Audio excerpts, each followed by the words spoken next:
In the days after the flood, the world began to rebuild. The air was quiet again, the ground fertile, and humanity started to grow in number. Everyone spoke the same language and shared the same words. There was unity, but not humility. As the people journeyed eastward, they came upon a vast plain in the land of Shinar. The soil was rich and the horizon endless. It was there, they said to one another, "Come, let us make bricks and bake them thoroughly." And with pride swelling in their hearts, they declared, "Let us build ourselves a city with a tower that reaches to the heavens, so that we may make a name for ourselves and not be scattered across the earth."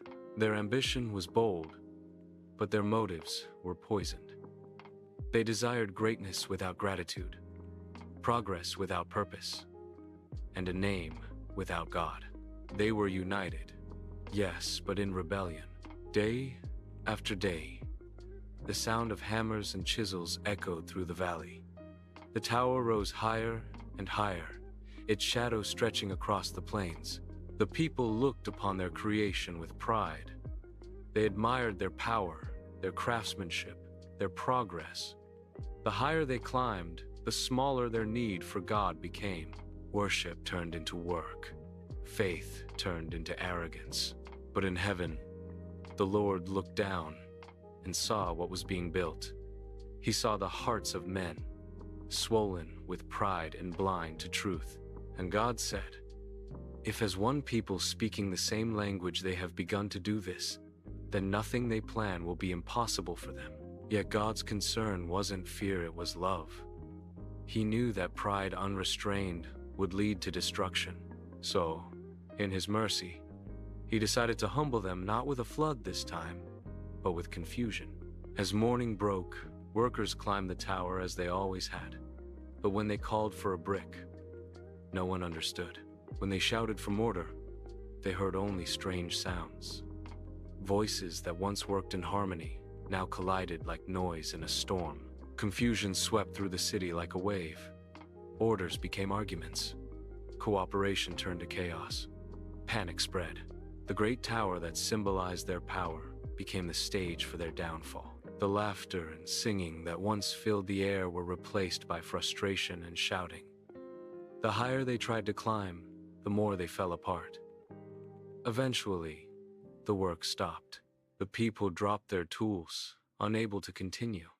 The tower stood half-finished, reaching toward the heavens yet destined to crumble back into dust. Its unfinished walls became a monument to human arrogance, a reminder that no structure built on pride can stand before God. So the Lord scattered them across the face of the earth.